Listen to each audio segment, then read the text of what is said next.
Welcome to A Meaningful Marketplace. I'm Sarah Masoni from Oregon State University's Food Innovation Center, where I've helped countless dreamers launch their new food products. It's the science of taking a food delight from the kitchen to mass manufacturing and still keeping its great taste. That's what I do.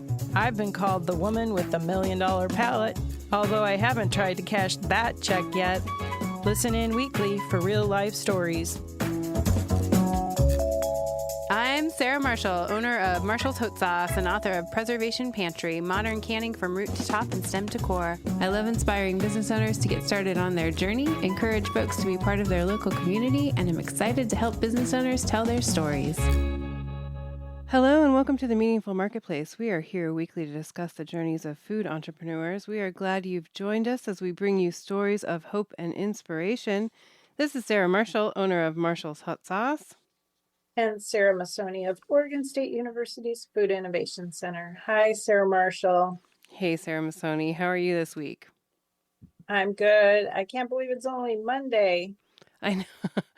I know. I've been telling everyone that this week is probably the busiest week for entrepreneurs in general. Yeah. The weeks leading up to holidays are very busy. So you have shows, you have shipping, you have in-store demos, you have family, all the things. So it's busy. I don't sleep much during this time. I don't eat much during this time. I try to practice self-care because I talk about that a lot, but I'm not perfect. So I'm tired. That's how I'm feeling. You need to put your feet up, maybe. I know. I was just saying this hour that we have together feels nice because at least I'm sitting. That feels really good. I did get to see you this week, though, so that was nice. Yeah, I loved seeing you at the Food Innovation Center Holiday Bazaar 2024. We had a great turnout, and you have some great news to share. I was at the Pitch in Place event that Sarah organized, and I had a strategy for my Pitch in Place. And that's good strategy. Thank you. Well, I wanted to pass it on to everybody. So I decided to, we had to pitch to the judges. So the judges came to my table and I decided I was going to invite them to my holiday party. And so I wore my best sparkly boots and I made them appetizers. Were sparkly, right. They were sparkly. And I made them appetizers with my hot sauces. So I made a recipe that just came out this week in Eater. It is a sour cream and Funyun dip with caviar. And I had just written that recipe and I knew it was going to come out. So that way I could talk to them about that I was a food writer too. And so I made them that. I made them some goat cheese with cranberry sauce and rose petals dried from my garden. So it was basically like I made them fancy appetizers with our sauces and they had those. And then I talked about my business, talked about local farms. And so it was just kind of a cool casual thing. And so it ended up that I won the pitch, which was super cool and fun and exciting. And I got proud of you, Sarah. Thank you. I didn't know how it was going to go over or how it was going to work because I've never really done that before because it was just something that you had made up. I did. I just made it up. Yeah. Yeah, it was very cool. And I just want to let everyone know that it wasn't rigged just because Sarah and I are friends. I didn't win because Sarah and I know each other. Sarah was not one of the judges. Hey, when the stars align, we all shine. Yeah, but can we tell people the other people that won? Because I posted on Instagram, but I couldn't hear when they announced all the winners. So I only knew that Papa Tony won because he was standing right next to me and we high-fived and hugged, but I didn't know who else won. Didn't Lisa Herlinger from Bougie Brown Butter also won as a new product? Yes. And for existing brands, it was pistachio butter, folks. I know that. Cool. And Emily, do you recall? Were you there when they announced it? Ooh. I tried to listen. I was on the other end. I'm the planner. I'm not the like. We'll make sure to tag everybody that won. We'll get the info from John Boyle because he's the one that announced it. But it was a very cool event. It was super exciting. You did a great job organizing it, Sarah. So thanks for inviting me and having me be part of it. The winners all get placement in Market of Choice stores if they weren't in them already. And if they were in them like I am, then you get placement on an end cap and they put your products on sale. So super cool. It was very fun and exciting. And thank you, everybody. Yeah, that was fun. We are partnering with the Regional Food Business Center to bring you guests from the 6-state region, and we are currently meeting with business owners from the great state of Washington. We would like to welcome our co-host Emily from Washington State University. Thank you for being our Washington expert while we meet with our wonderful new friends. Hi, Emily. Hi, Sarah. Thanks for having me back. Yeah, totally. And you were with us at the event. That was such a treat. And I have been eating your Serrano ginger lemongrass hot sauce on just about everything since it came home with us. So thank you. I know it's so cool that we got to meet in person because we do these podcasts together, and I love that we get to talk with our co-hosts, but we don't always get to meet in person, and that was the first time we got to, so that it felt really special. It felt like a real holiday party. Yeah, it was really wonderful. Thank you for putting all that together, Sarah Masoni. A really great job. Thanks. That was fun. And Emily, do you have any Washington food news for us? Yeah, we have a couple of events coming up. One of them is actually tomorrow. So when you're listening in the future, please check out our website for a recording of a webinar, Native Grown and Gathered, Strengthening Food Sovereignty in Indian Country. And that is through our partners at Tahoma Peak Solutions. They'll be talking about their Native Grown and Gathered website, which, among other things, has a wonderful directory where you can find Native and tribal producers and food businesses. And they'll be talking a little bit more about that project on December 17th from 1 p.m. to 2:30 Mountain Time. So definitely recommend checking out their website, but also checking out the recording of this webinar.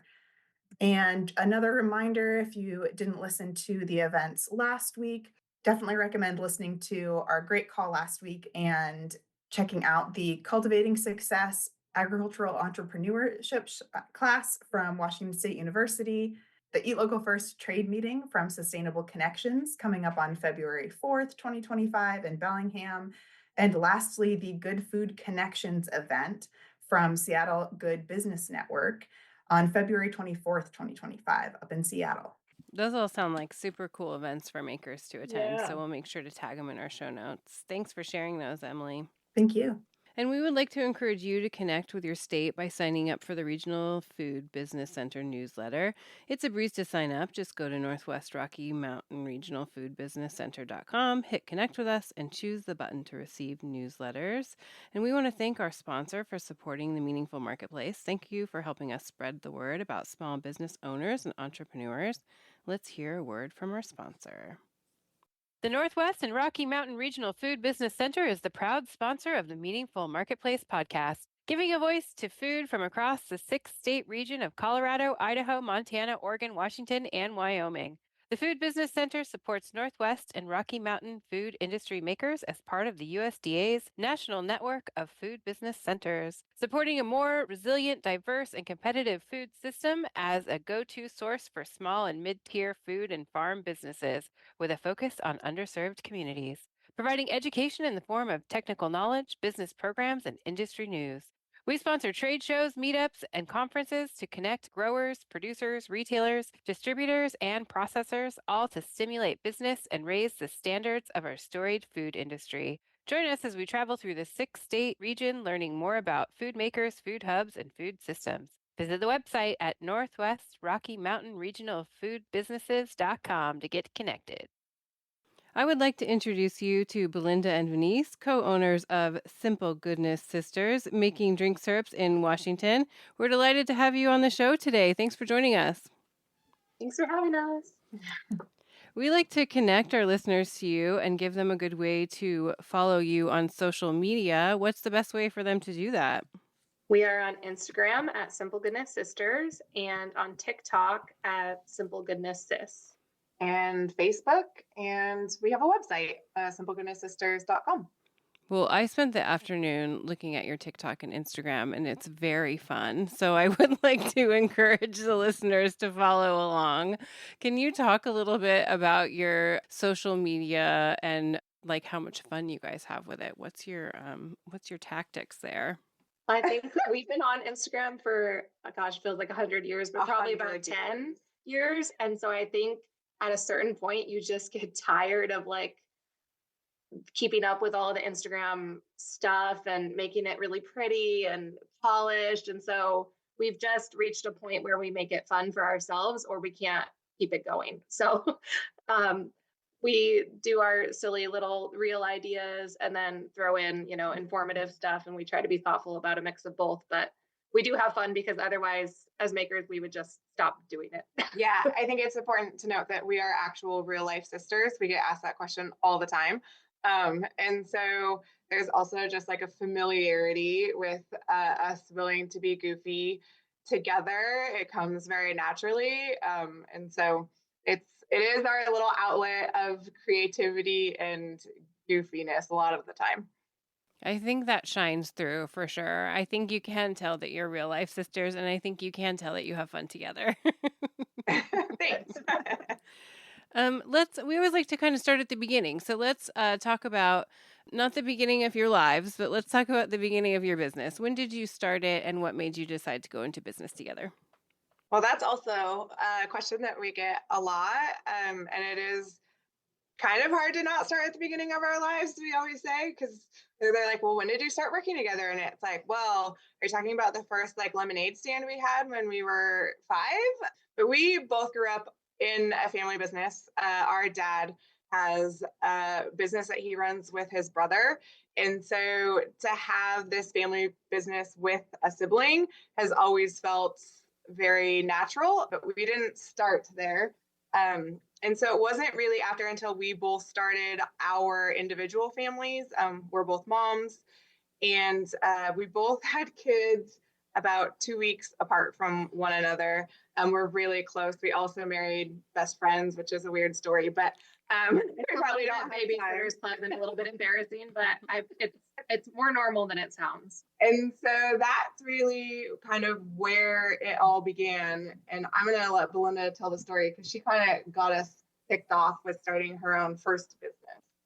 Yeah, so the short answer is that in 2018, we first bottled our syrups, but the way we got to making them at all was that in 2016, I started a mobile bartending company. I wanted to do seasonal garden to glass, like cocktail catering, and bring it to events and backstage parties and things like that.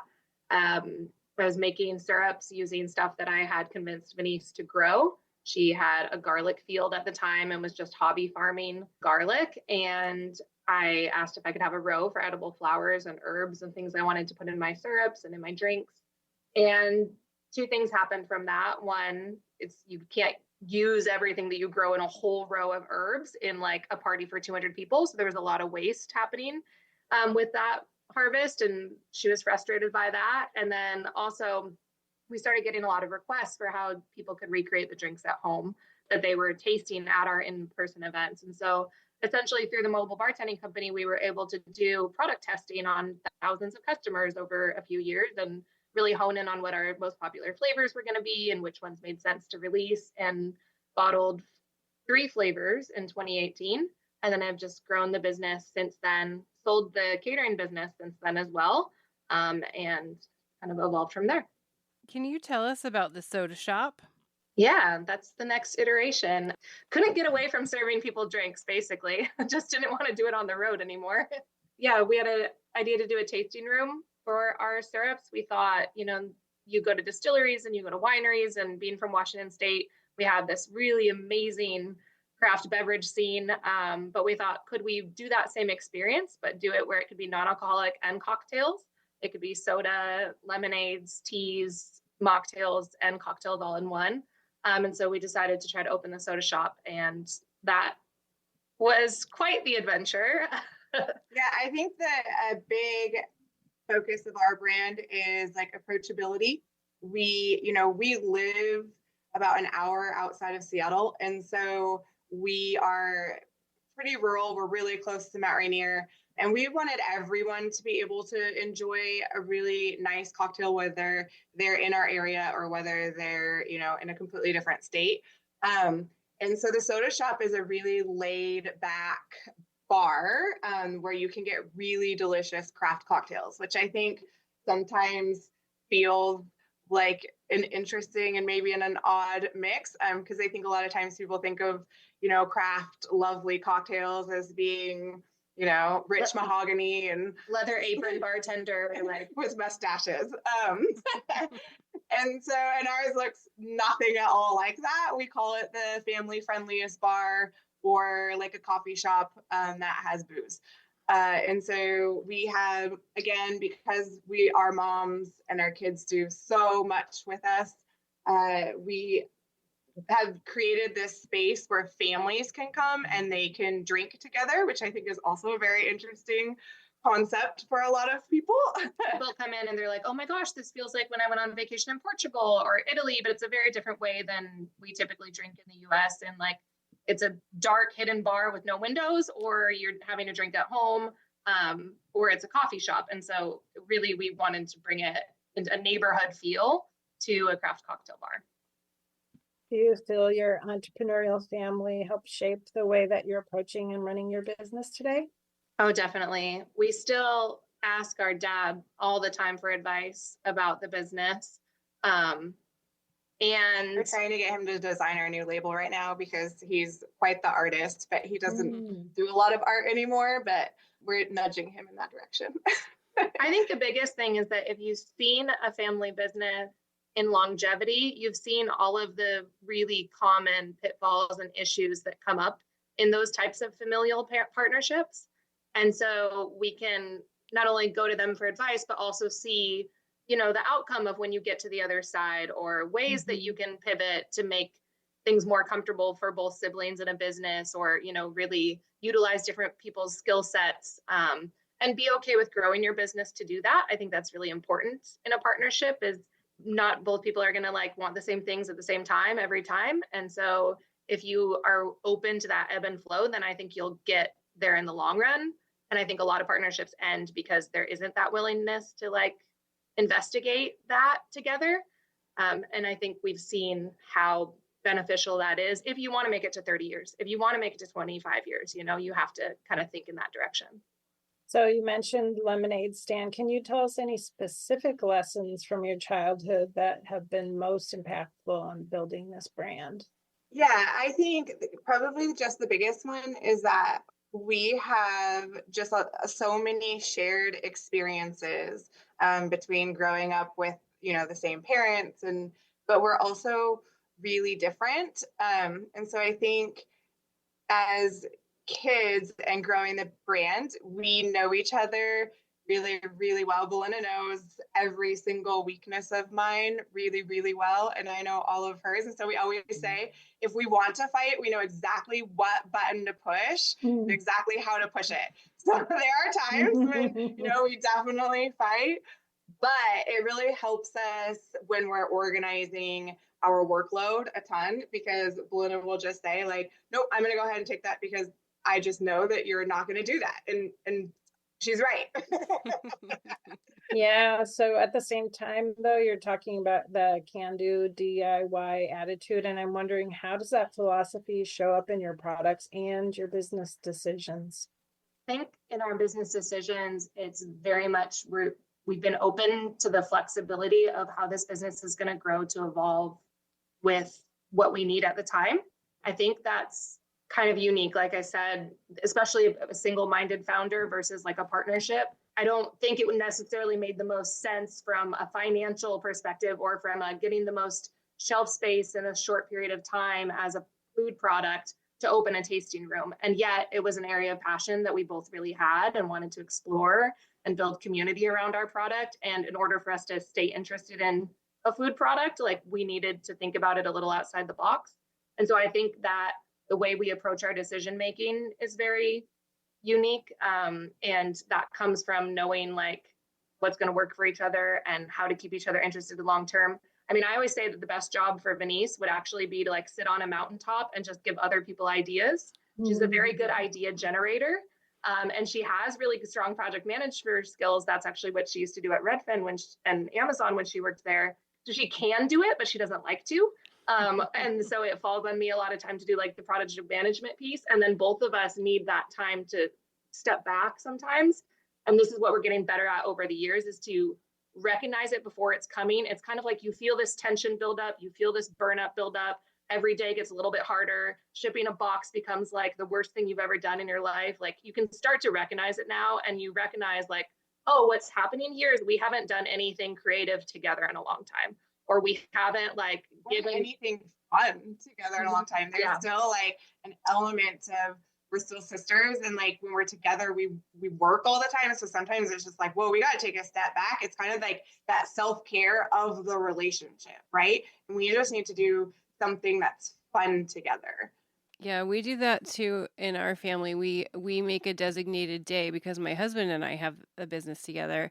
And so we make a family fun day where it's like Wednesdays are a day that we absolutely can't work, and we can only do something, outside of our home because our business is in our home too. And so we can't look at our email, we can't answer the phone, we can't do work. We just have to go have fun. so love that. important. Yeah, and they include their daughter when they do it, so it Mhm. makes it really nice. I love that. I was also Oh. thinking your question, Sarah, one of the like really specific things from our childhood is that our dad was really encouraging. He never ever said that an idea we had was bad, and our mom didn't either. Like they would just let us explore our ideas and learn our lessons on our own, good or bad. And I think because of that, we don't have a lot of fear of failure. So Venise and I think our biggest strength as entrepreneurs is like, I always say I don't have an embarrassment bone. Like I'll do karaoke right now if you ask me to. Like I just am not afraid of failure in public. And I think it's been conditioned out of us. It doesn't happen naturally, right? And so That's as good. parents, we think about that for our kids. Like, how do we condition that out of our kids so that they're not self-conscious moving through the world, so that they do let their ideas shine, Yeah.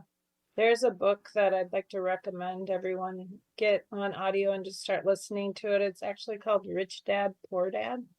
And I just started the first 2 chapters, and I think it's really impactful reading for folks that are doing the entrepreneurial efforts to understand the difference between assets and liabilities, right? Yep. So, Emily, do you have any questions? I do. I'm really enjoying hearing about all of this. Thank you. And I was having a lot of fun earlier enjoying the website. Sarah, I'll have to check out the Instagram later today, but I felt like I kept seeing all these new elements of simple goodness as I was exploring. You have events at the soda shop, a simple goodness tree lot, and is this kind of bold creativity that you're talking about, and the balance of the ideas and the project management teamwork, is that how you like come up with the ideas and then determine what to move forward with? Because I imagine if there are all of these good ideas that are actually being executed, there must be so many more that you're having to decide to not move forward with. So how do you make those decisions? Yeah, that's a tough one. We are really focused on our syrups as our main product, right? And so that has to be like our parent thing. That has to be like Maslow's hierarchy of needs. Syrup needs have to be met first. And then if there's something left for, us creatively or budget wise or whatever, that's when we try to plug in those other things. That's taken us a lot of discipline because, like I said, it's not our tendency to do that. So our focus is the syrups and on selling that, and everything else we do, we try to think like, how do we really enhance the experience and bring people into like this world? Because our mission as a food brand is not actually, just related to beverages. Our mission is around creating community through like homegrown and home crafted drinks.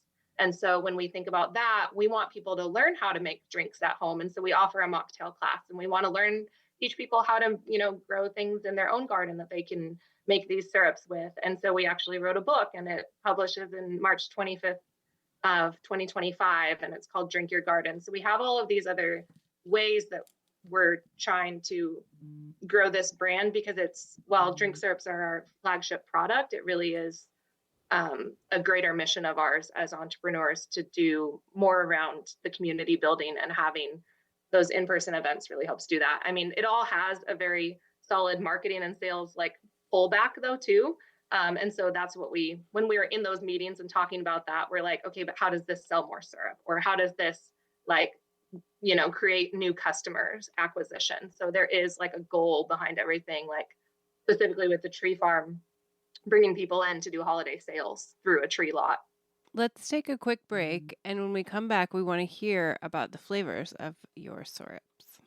Oregon State University's College of Agricultural Sciences and the Food Innovation Center are proud sponsors of Meaningful Marketplace. With a mission to serve all Oregonians, we are committed to giving voice to those whose food and agricultural stories are not always heard. By providing access and opportunity for a more diverse and just food system, because food brings people together. Oh, this is making me so thirsty. What's the most refreshing flavor of all of your syrups? I need some right now. I think Herb Garden. Herb Garden is our personal favorite, the two of us, because Yeah, it's the least sexy flavor. It doesn't necessarily like pop out at everyone, but I am an herb farm. So we grow all of the herbs in that one on the farm. And it's rosemary and sage and thyme and all these lovely aromatic herbs. And then it's got a backdrop of lemon and lemon zest. And so you can drink it kind of all day long. I add it to club soda or seltzer water, and it's just a little more sophisticated.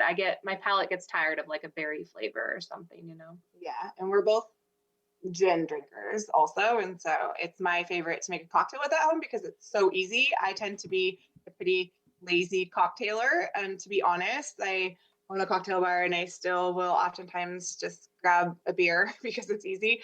But that's why I like the Herb Garden, because it's got so many layers of flavor. And so I can just put sparkling water and my favorite gin in it. And then it feels like a very elevated cocktail that I made in 2 seconds.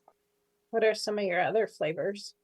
Well, one of our favorites is Huckleberry Spruce Tip. That's a very like Washington State driven flavor. That was one of our first flavors we ever made. It's foraged huckleberries and then spruce tips that we foraged with our team from our farm. We also have rhubarb vanilla bean. That's kind of our flagship and top selling flavor to date. And it is just a really interesting combination. Not a lot of rhubarb products exist on the market, but you're getting the tartness from rhubarb that would normally balance a cocktail through like lemon, lime, orange, pineapple. These are the ways that you use acid to balance cocktails. And in this one, you're just using rhubarb, which of course, if you've ever chewed on rhubarb, is very tart. But then it has this really lovely vanilla bean finish that is just, everyone loves it because vanilla is actually the most popular, widely sold spice globally. Yeah, I like that one also because Pierce County, which is the county that the farm's in, is the largest fresh rhubarb grower in the nation. So, and we also have this really fun heritage of hothouse rhubarb growing. And so there's a bunch of farms that I'm really well connected with. I sit on a couple of different agriculture boards, and actually, Emily, when you were talking about all the events coming out, I graduated from the Cultivating Success program. I also used to work for Eat Local First. And what was the other one? The Good Food we go to every year. So I know a lot of the farmers in the area really well, and rhubarb, we have some really close ones. And so it's fun to buy from the other folks who are kind of in the same industry and doing the same things and trying to make a living farming in this state. So could you ladies share a favorite customer story or feedback that reinforced your vision for your brand? Oh, the last one. Yeah. Well, it's not the last one, but the one that really stood out. It's the one that like keeps you going after Black Friday sale. We got this just lovely review that just like fueled our December. She basically said that she comes from a family of alcoholism and has always struggled with her personal relationship with alcohol, not being an alcoholic herself, but then feeling like guilty related to her family's struggles with it and not knowing how to like introduce it at parties. Also self-monitoring, like, is what I'm doing okay? And she feels like by buying our products, not only is everyone at the party taken care of and drinking an elevated beverage, whether it has alcohol in it or not, but she also feels like there's a thought behind the drink she's making that like she's really imbibing in a way with intention, and like she feels all of the passion and like, work that goes into growing the products that we make and then making the syrups themselves. And so it was just, I think that's basically what she said, right? It was just the loveliest review, and that she took the time to write a paragraph, I think we all know is rare. That's pretty cool. I think that's so nice because it's something that she's letting you know that it affects her her relationship with her family, her relationship with her friends, and then her relationship with you. Like, she'll think about you guys all the time when she's interacting with people. It's like the best compliment that you can get as a maker. It's so lovely. I know. I'm like worn down, so I'm emotional. So I'm like literally tearing up thinking about it. But that is what we say. It's like the biggest honor at this holiday season, like to be a part of people's holidays and like those moments that like they're making memories around, you know, these things at their tables and at their bars. And it's cool that, nice. you know, we factor into that.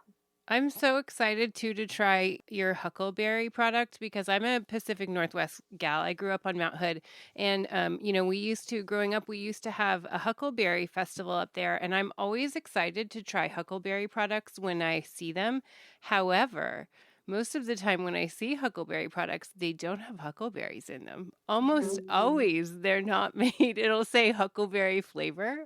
Hardly ever do people make things with actual huckleberries. Yeah, So I could not tell you how disappointed I was. We were on a trip near Mount Hood also, and we stayed at this place, and it was like exactly where you go to pick huckleberry.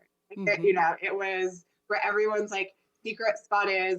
And I got a huckleberry lemonade, and it had the sorriest amount of huckleberry. Like, it had like 2 huckleberries, which like, I buy huckleberries and I know how expensive they are. We say like they are more expensive per pound than like the most expensive state. Like, they are just crazy expensive. So I get it why there was 4 in there, but I was like so very disappointed. And then the syrup that they put in it to try to like make up for the lack of actual huckleberries was not at all huckleberries and tasted awful. I couldn't drink it. I didn't finish it. yeah, I'm excited. Thank you for using real huckleberries. I'm ordering it immediately. You're welcome. Well, that is a seasonal release we do. Yeah. We still have some bottles, right? No, actually, no. We just sold out. So you're gonna have to get on our newsletter and look for it in May, because we'll release it again in May when the spruce tips emerge. Okay, I will. Now that I know, and maybe let's key in listeners to also sign up for your newsletter. So that's how people will know when it comes out, is they sign up for the newsletter.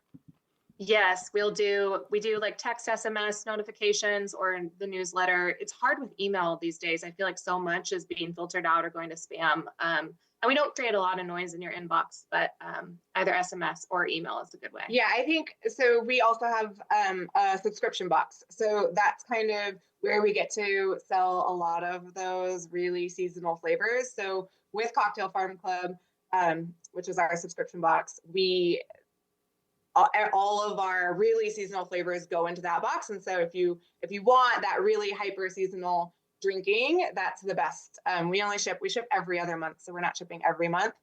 And that's also our ability to like really be creative. So, you know, making the same 6 flavors can get exhausting and a little bit boring, to be honest. And so that's when we created the Cocktail Farm Club, because we're like, man, we want to be able to release these new cool flavors, but like I can't always find a hyper local source for those, and like they don't have them year round. And so then I'm trying to buy things year round that have no business being bought or made, you know, year round. And it allows us to, you know, especially Belinda, because she does all of our recipe development, so be creative about like, well, what if we tried this? Like in October, we did a corn syrup, which was super kind of weird and different for folks. It was literally just syrup made out of corn, but it was so fun and I loved it. And it was still my favorite syrup.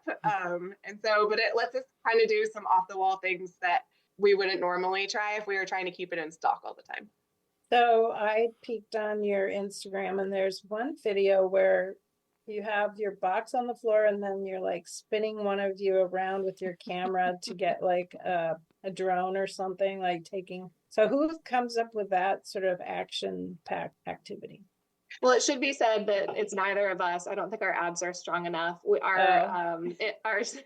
Our team member, Lindsay, who's also a gymnastics coach, really came in clutch with that hollow body core move that she did on the spinning. But, we send reels to each other constantly for inspiration, or we'll just come up with something funny that we, think would resonate and send them back and forth. Yeah, that one was kind of like, we try to do a monthly marketing calendar.